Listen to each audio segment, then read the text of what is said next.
The afternoon sun was blazing high outside, but inside the massive penthouse, the air was cool and still. It was the kind of quiet that only money can buy, a heavy silence that hung over the expensive furniture and the thick carpets. Karim sat on his long leather sofa, looking out the window at the city skyline below. He was a man who had everything. He owned ships, huge buildings, and cars that most people only saw on posters. Yet, for all his success, Karim was bored. He had finished his meetings, signed his checks, and now he had hours to kill before his next dinner party. He felt restless, like a caged lion pacing in a cage made of gold. He swelled the ice in his glass of expensive juice and let out a long sigh. His eyes wandered around the room, looking for something to catch his interest. They passed over the expensive paintings on the walls and the sculptures on the tables. Finally, his gaze stopped in the corner of the large living room. There it stood, a grand piano. It was a beautiful instrument, black and shiny, with a lid that seemed to sparkle under the lights. It was a German make, one of the best in the world, and it had cost Karim a small fortune. But honestly, Karim didn't care about the music. He had bought it because the designer told him it balanced the room. To him, it was just furniture, a large object that filled up empty space. He didn't know how to play. He didn't even know if the sound was good. He just liked that it looked impressive when his business partners came over.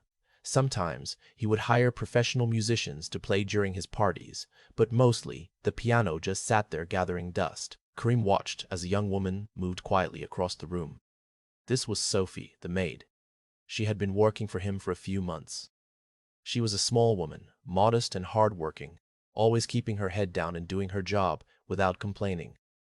She came from a country far away, looking for a better life, just like so many others in the city. Today, she was wearing her simple gray uniform with her hair pulled back tightly in a bun. She was moving a feather duster over the shelves, being very careful not to knock anything over. She moved silently, trying her best to be invisible. Karim watched her for a while. He watched how she carefully polished a silver vase and how she gently wiped the glass tables. She looked tired, but she worked with a steady rhythm. He started thinking about how different their lives were. He was the man who owned the building, and she was the woman who cleaned it. He wondered if she ever dreamed of more than this. He wondered if she had any talents at all. A mischievous thought started to form in his mind. It started as a small spark and grew into a full idea. He was bored and he needed to entertain himself.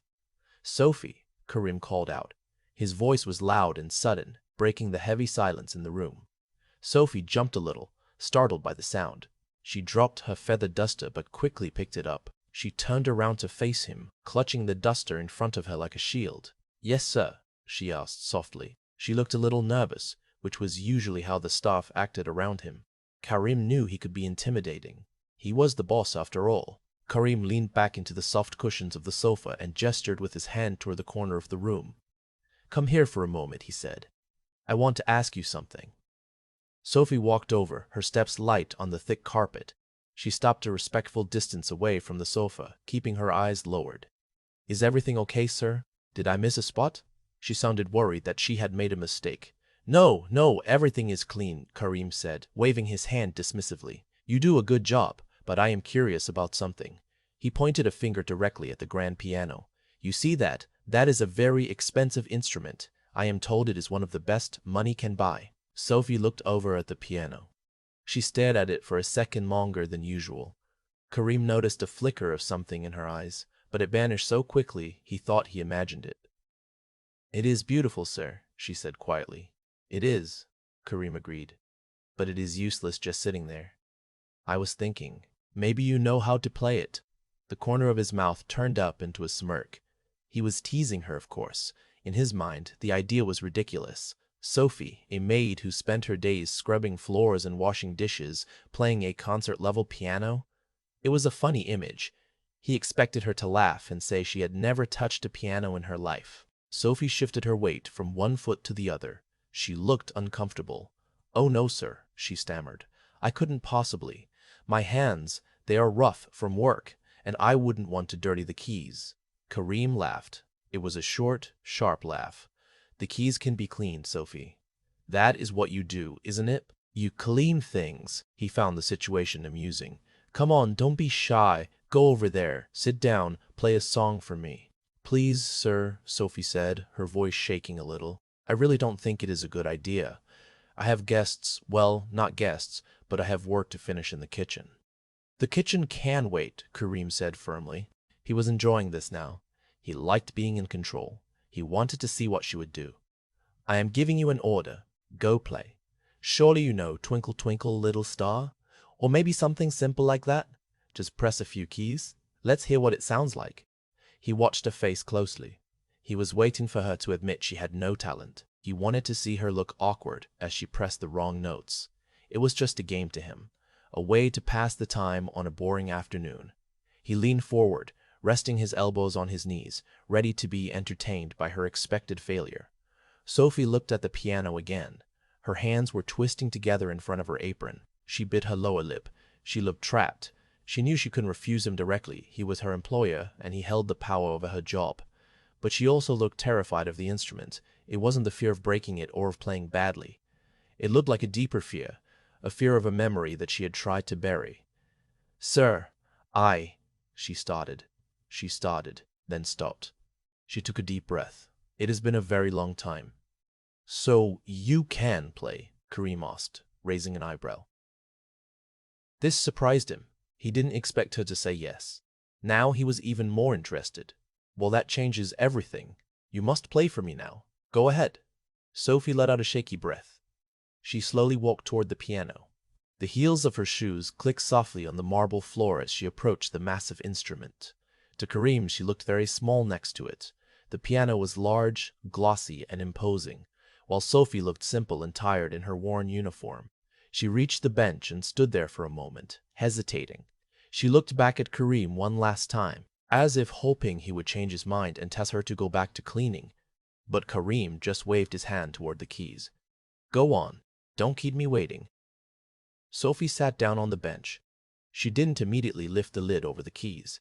She just sat there, staring at the black and white ivories. Kareem watched her, wondering what she was thinking. Was she trying to remember a song from her childhood? Was she regretting taking the job? The room was completely silent now. The air conditioning seemed to hum louder in the quiet. Kareem took a sip of his drink, ready to watch the show begin, expecting nothing more than a few clumsy, funny notes. He had no idea that his boredom was about to disappear and his world was about to be turned upside down. Sophie sat on the long black bench, her feet resting flat on the golden pedal bar. The wood felt cold and hard against her legs, even through the material of her uniform. She was staring straight ahead, but she wasn't looking at the music stand. Her eyes were focused on the fallboard, the piece of wood that covered the keys, waiting to be opened. The silence in the room was heavy. It wasn't a peaceful silence. It was the kind that presses down on your chest, making it hard to breathe. Kareem watched her closely from his spot on the sofa. He swirled the ice in his glass, waiting. He expected her to just lift her hands and bang on the keys. He thought she would look silly and confused, maybe hitting a sour note that would make him laugh. But Sophie didn't move. She sat perfectly still, like a statue. Her hands were resting in her lap, fingers clasped together so tightly that her knuckles were turning white. She looked terrified, but not in the way Kareem expected. It wasn't the fear of getting in trouble with her boss. It was something deeper. It looked like the fear you feel when you have to open a door you locked a long time ago. Well, Kareem said, his voice breaking the quiet. He sounded impatient now. The joke was losing its edge because she was taking too long. Are you going to play, or should I get the feather duster back? You said it has been a long time. I am sure your fingers remember something. Sophie flinched at his voice. She turned her head to look at him, and for the first time, she made eye contact. Her eyes were wide and glossy. Sir, please, she said, her voice barely a whisper. This piano? It is very fine. My hands are not fit for it. I have been cleaning all day. The polish, the water, I do not want to ruin the finish. Kareem let out a loud, exaggerated sigh and rolled his eyes. He stood up and walked over to where she was sitting. He wanted to push her a bit more. He wanted to see the rich man's joke play out. He stopped a few feet away from the bench, looking down at her. You worry too much, Sophie, Kareem said, pointing a finger at the keys. This is a tool. It is made to be played. The wood is tough. A little sweat or polish won't hurt it. Besides, I gave you an order. I want to hear a song. It doesn't have to be perfect. Just play something. Anything." He towered over her, expecting her to obey. He was used to people doing exactly what he wanted, exactly when he wanted it. But Sophie didn't move her hands toward the keys. She just sat there, her shoulders slumped forward. She looked smaller than ever. Kareem crossed his arms over his chest. He was starting to get annoyed. His boredom was turning into frustration. Why couldn't she just play a few notes so he could laugh and go back to his day? "If you do not play," Kareem warned her, "I will have to assume you were lying about knowing how, and I don't like liars." Sophie took a sharp, shaky breath. The threat hung in the air. She knew Kareem was a powerful man. He could fire her with a snap of his fingers. She needed this job. The money she sent home every month was the only thing keeping her family fed. She couldn't lose it, but playing this piano felt like jumping off a cliff. It felt like breaking a promise she had made to herself years ago to never touch a keyboard again. Slowly, very slowly, Sophie lifted her hands from her lap. She looked at them. They were red and rough from the hot water and cleaning chemicals she used every day. Her nails were short and practical. They looked like the hands of a worker, not an artist. She held them up, hovering just inches above the keys. She was trembling. Kareem leaned in closer, a smirk returning to his face. He saw the shaking hands and assumed it was stage fright. He thought she was nervous because she didn't know what she was doing. "See? Is that so hard?" he teased. "Just pick a key, press it down. Let's see what happens." Sophie closed her eyes tight. She blocked out the image of the expensive room. She blocked out the view of the city. She tried to block out Kareem standing over her. Instead, she let her mind drift back. She tried to remember a time before the cleaning uniforms, before the long flights to foreign countries, before the worry about money. She tried to remember the smell of her grandmother's house. It always smelled like old paper and lavender. And she remembered the sound. In her memory, she wasn't Sophie the maid. She was a little girl sitting on a bench much shorter than this one. She remembered the feel of the old, yellowed keys under her small fingers. She remembered the voice of her teacher, an old man with a beard, telling her to relax her shoulders. She remembered the music. It was the only thing that had ever made her feel truly free. It was a language she used to speak fluently, but she had forgotten the words over the years of hard work and survival. Tears pricked at the corners of her closed eyes, but she refused to let them fall. She took another deep breath, filling her lungs until her chest hurt. She held the air for a second and then let it out slowly. The trembling in her hands stopped. They became still, suspended in the air over the pristine black and white keys. Kareem watched. His curiosity piqued. He didn't understand why she was making such a big deal out of this. To him it was just a joke, but he noticed that her face had changed. The scared look was gone, replaced by something intense. She looked serious, almost sad. He stayed quiet, waiting for the awkward plink of a single note. Sophie opened her eyes. She didn't look at Kareem. She looked only at the keys. Her right hand moved first. It was slow and deliberate. She didn't jab at the piano like a child. She placed her fingers on the keys with a gentle care, as if she were touching a newborn baby. Her thumb found a note, and her fingers found the others around it. Kareem held his breath, waiting for the noise. Sophie pressed down. The sound that came out wasn't a clumsy thud or a wrong note. It was a perfect, clear tone. It rang out into the room, rich and full, vibrating through the wood and into the air. The silence shattered, replaced by a sound that seemed to belong in a concert hall, not a living room. Before Kareem could even process what he was hearing, her left hand moved to find the lower notes, and suddenly a melody began. It wasn't a simple nursery rhyme. It was complex and beautiful. The maid, who he thought was nothing more than a cleaner, had just begun to play the piano with the hands of a master. The sound that filled the room was not clumsy or awkward. It was a deep, rich melody that seemed to hang in the air like smoke. Kareem's glass froze halfway to his mouth. The smirk that had been plastered on his face vanished instantly, replaced by a look of pure confusion. He expected a fumbled version of Happy Birthday or maybe a random banging of keys. He did not expect this. Sophie's hands, which had been trembling just seconds ago, were now steady. They moved across the keys with a purpose that was scary to watch. Her fingers, rough and red from scrubbing floors, danced over the ivory and ebony, with a grace that belonged to a different world. It was as if her hands had a mind of their own, remembering things her brain had tried to forget. Kareem slowly lowered his glass onto the marble side table. He didn't make a sound. He didn't want to break the spell. The music coming from the corner of the room was classical, complex, and beautiful. He recognized the tune, though he couldn't name it. It was something he had heard at a fancy gala once, played by a man in a tuxedo who had been flown in from Vienna.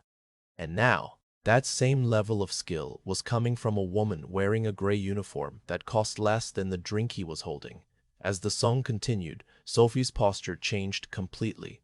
On the sofa, she had been hunched over, trying to make herself small and invisible. But now, sitting at the bench, her back straightened, her chin lifted, she didn't look like a maid anymore. She looked like a queen on her throne.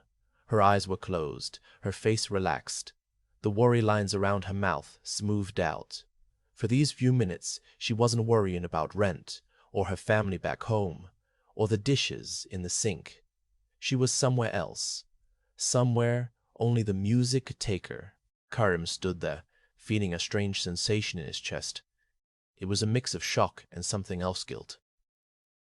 He looked at her hands closely. He saw the calluses on her fingertips, the marks of hard labor.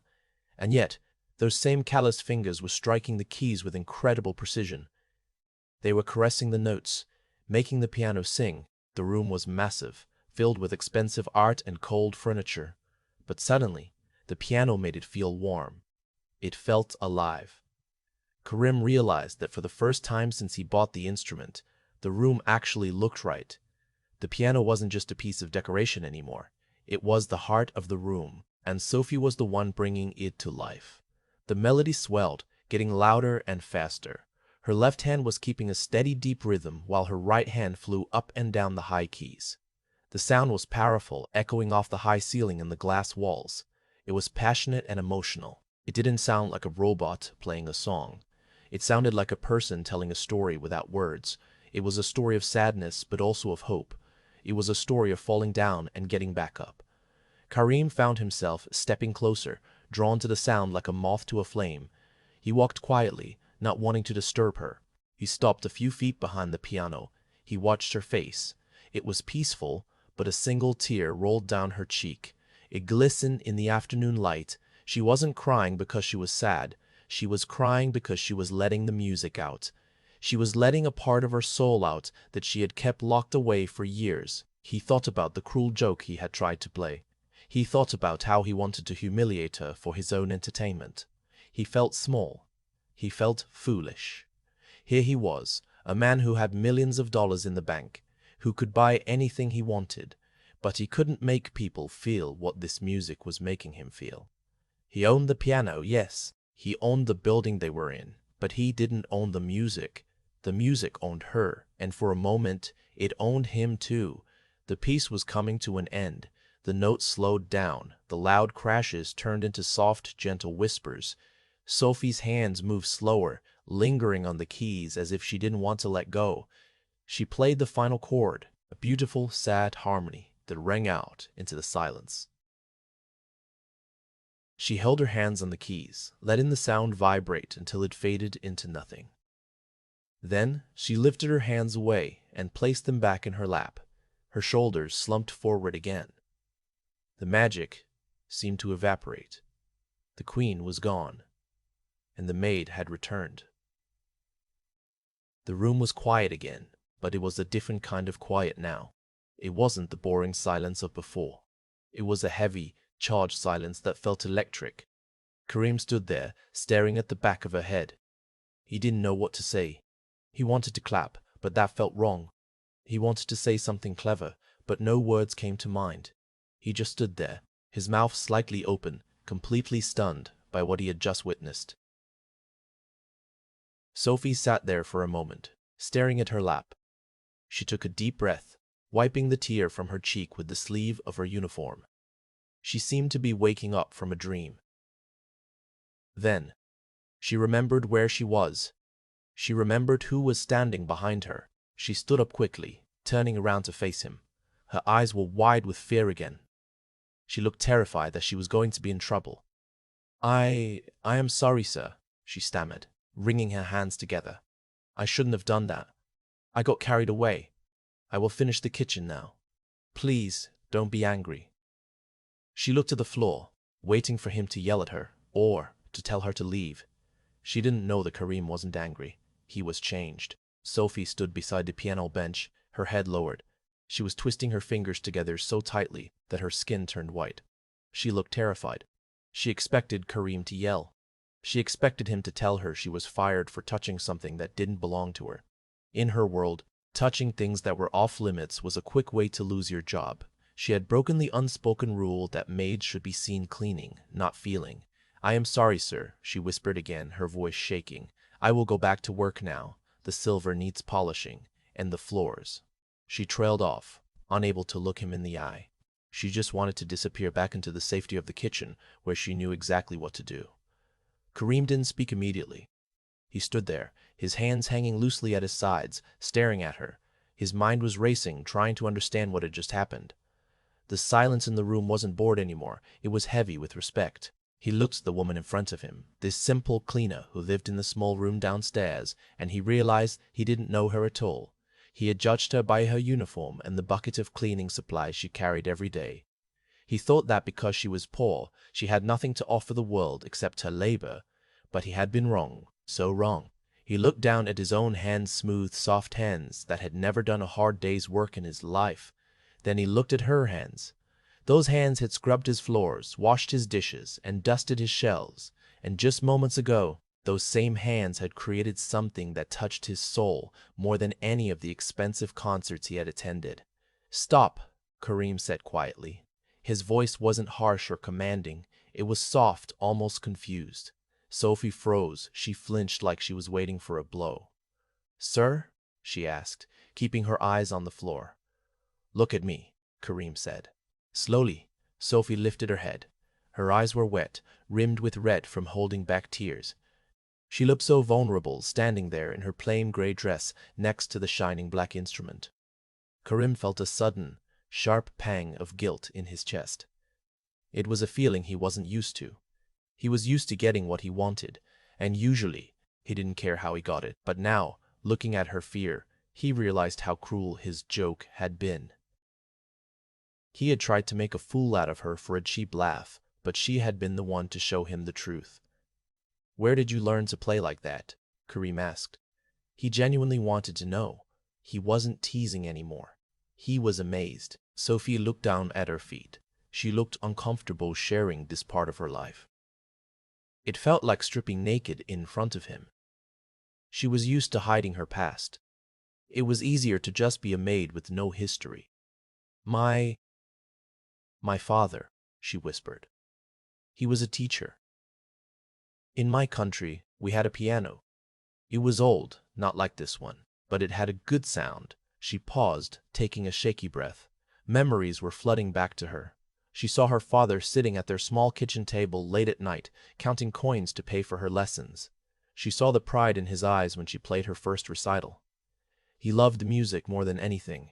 He sold his car to buy our piano. He said that music is the only thing that no one can ever take away from you. Karim nodded slowly. He understood that kind of sacrifice. He had worked hard to build his empire, but he did it for money and power. He didn't do it for art. And what happened? He asked. Why are you here? Why aren't you playing on a stage somewhere? The look on Sophie's face became sad. The light in her eyes dimmed. The war came, she said simply. We lost everything. The house, the piano, my father. Her voice cracked on the last word. We had to run. We left with nothing but the clothes on our backs. I came here to start over, but starting over costs money. I have a little sister. She's still back home, living with my aunt. I send her money every month so she can go to school. She looked at her rough, calloused hands again. I play. No, I clean. Cleaning pays the bills. Music is just a dream. Dreams don't feed you. Karim felt a lump form in his throat. He looked around his penthouse. He had so much stuff. He had televisions the size of walls. He had cars he didn't drive. He had a piano that sat empty for months. And here was this woman who had more talent in her little finger than he had in his whole body. scrubbing his floors just to send a few dollars to her sister. It didn't seem fair. In fact, it seemed terrible. "You have a gift, Sophie," Kareem said. His voice was serious now. "You can't just hide it away. What I just heard, that wasn't just playing. That was art. It would be a crime to let that talent die." Sophie let out a short, sad laugh. "Talent doesn't pay for rent, sir," she said. "I have to be practical. Please, let me go back to the kitchen. I've wasted enough of your time." She turned to leave, but Carm stepped forward. "Wait." She stopped and turned back. Carm walked over to the piano. He ran his hand along the smooth, glossy wood. He had paid a fortune for this instrument, thinking it would make him look sophisticated. But he was wrong. A piano is nothing without a player. He was just a man who bought a cage and forgot to buy the bird. Now, the bird was right here in front of him, and he realized he had to do something. He couldn't just let her walk away and go back to scrubbing the sink. Not anymore. "I have been unfair to you," Kareem said. It was hard for him to admit he was wrong. He wasn't used to apologizing. "I made a joke at your expense because I was bored. I thought it would be funny to watch you struggle. But you didn't struggle. You humiliated me, Sophie. You showed me that all my money can't buy what you have inside you." Sophie looked shocked by his words. She didn't know what to say. "I didn't mean to, sir." "I know," Kareem said. "But you did, and I'm glad you did." He looked at her, really looked at her, not as a servant, but as a human being. "You said your sister needs money for school?" "Yes, sir." "And you said you haven't played in years because you have to work?" "Yes, sir." Kareem took a deep breath. He made a decision in that moment. It was a decision that would change both of their lives. He wasn't doing it to be nice. He was doing it because the music was still ringing in his ears, and he knew he couldn't let it stop. "My sister," Kareem began, "runs a music school in the city center. It is a very good school. She teaches children, but she is looking for someone to teach beginners. She needs someone patient, someone who loves music." Sophie stared at him. She couldn't believe what she was hearing. "Sir, I am not finished," Kareem said. "I will pay for your sister's school fees, and I will give you the job at the music school. You will work for my sister, not for me. The pay is 3 times what I pay you here, and you will have access to the practice rooms. You can play whenever you want." The room was dead silent. Sophie just stood there, her mouth open slightly. She couldn't process his words. It felt like a dream.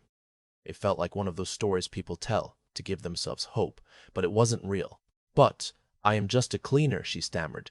"I don't have a degree anymore. I lost my papers." "You don't need papers," Kareem said firmly.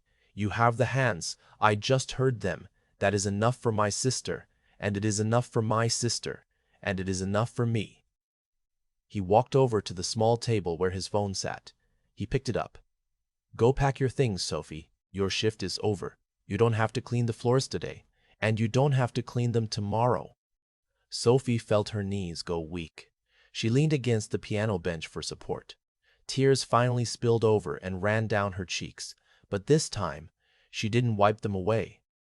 She looked at Kareem, and for the first time, she didn't see a scary boss. She saw a man who was finally listening. She nodded slowly, unable to speak. She turned and walked toward the small hallway that led to her room, her heart pounding in her chest. Kareem watched her go. He looked back at the piano.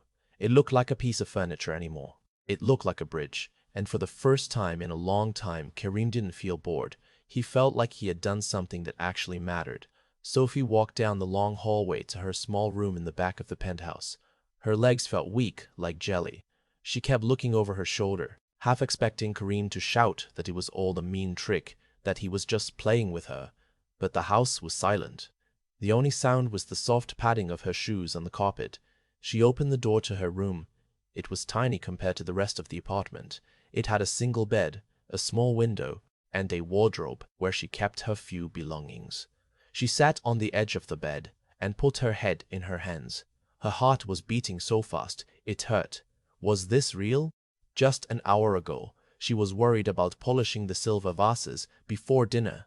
Now, her entire life had flipped upside down. She thought about her sister.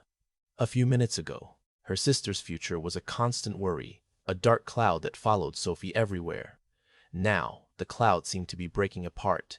The thought of her sister going to a good school, wearing a uniform and carrying books, made Sophie's chest ache. It was a dream she had been afraid to hope for.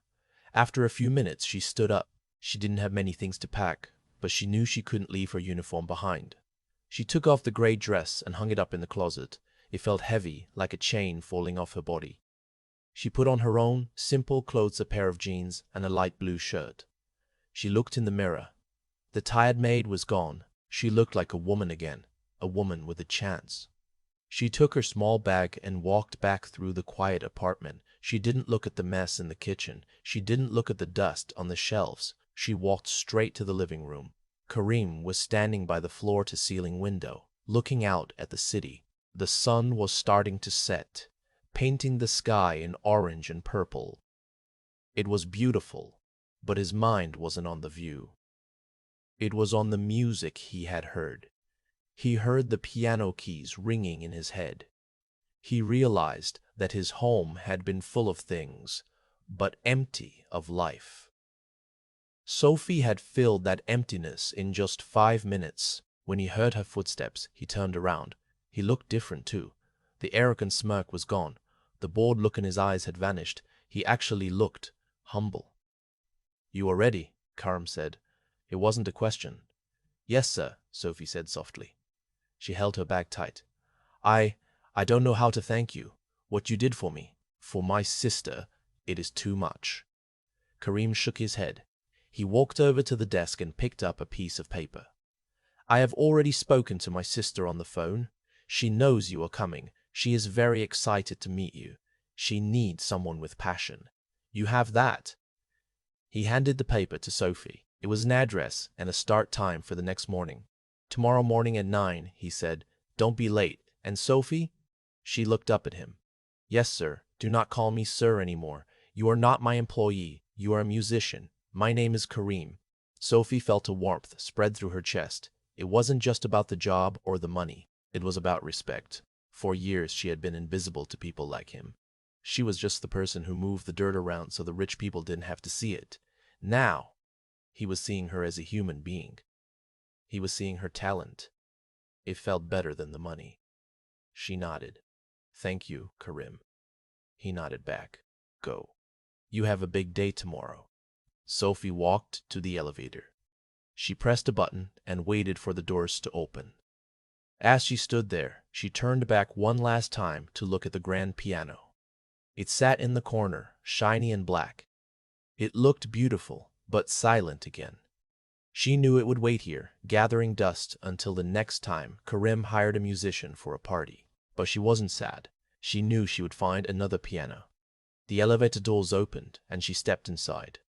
As the doors closed, blocking out the luxury, the silence, and the smell of expensive perfume, Sophie let out a long breath she felt like she had been holding for years.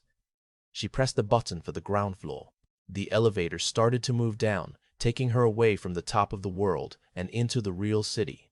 The next morning the sun was bright, the air was fresh, and smelled of coffee and traffic. Sophie stood in front of a large building in the center of the city. It wasn't as tall as Karim's penthouse, but it was beautiful. There was a sign above the door, City Conservatory of Music. She took a deep breath. She smoothed down her blue shirt. She checked her reflection in the glass door. She looked nervous, but her eyes were bright. She pushed the door open and walked inside. The smell hit her instantly. It was the smell of wood, old paper, and polish. It was the smell of music schools everywhere. It smelled like her father's house. It smelled like home. The hallway was lined with photos of famous composers and students holding instruments. She could hear the faint sound of violins playing from one room and the sound of a trumpet from another. It was chaotic and messy, but it was the most beautiful sound she had ever heard. It wasn't the silent, sterile emptiness of the penthouse. It was alive. She walked to the reception desk. A friendly woman with glasses looked up and smiled. "Can I help you?" "Yes," Sophie said. Her voice was a little shaky at first, but then she cleared her throat and stood up straighter. "I am Sophie. I am here to see the director. I am the new instructor." The woman's eyes widened with recognition. "Oh, Yes, Kareem called about you. We have been expecting you. Everyone is very excited. He said you are wonderful. Sophie smiled a genuine smile. It reached her eyes. I hope I can be. The woman pointed to a set of double doors down the hall. Go right in. You can start today if you're ready. There is a room with a piano that is waiting for you.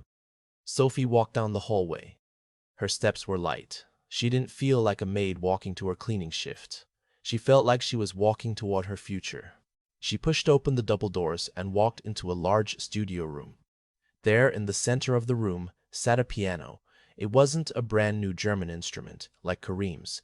It was an older piano, with scratches on the legs and keys that were slightly yellowed with age. It had been played by thousands of students over the years. It had character. Sophie walked up to it. She ran her hand along the top. She felt the vibrations of the room. She sat down on the bench. It wasn't leather. It was old vinyl, cracked in a few places, but it felt perfect. She looked at her hands. They were still rough, still the hands of a worker. But now, they were hands that could work and create. She didn't have to choose anymore. She placed her fingers on the keys. She didn't play a sad song this time. She didn't play a song about loss or war. She played a song about new beginnings. She played a song about hope. The music filled the studio, floating out into the hallway, mixing with the violins and trumpets. In the penthouse high above the city, Kareem sat in his office. He was looking at a shipping contract, but he wasn't reading it. He was listening. He couldn't hear the piano, of course. It was miles away. But in his mind, he could hear the melody clearly. He realized that he had bought many things in his life. He had bought cars, houses, and boats. But this time, for the first time, he had actually bought something priceless. He hadn't just bought a teacher for his sister's school. He had helped a soul find its voice again. And as he signed the paper on his desk, Kareem smiled a real, human smile. The penthouse was quiet, but for the first time, it didn't feel empty. It felt full of possibility.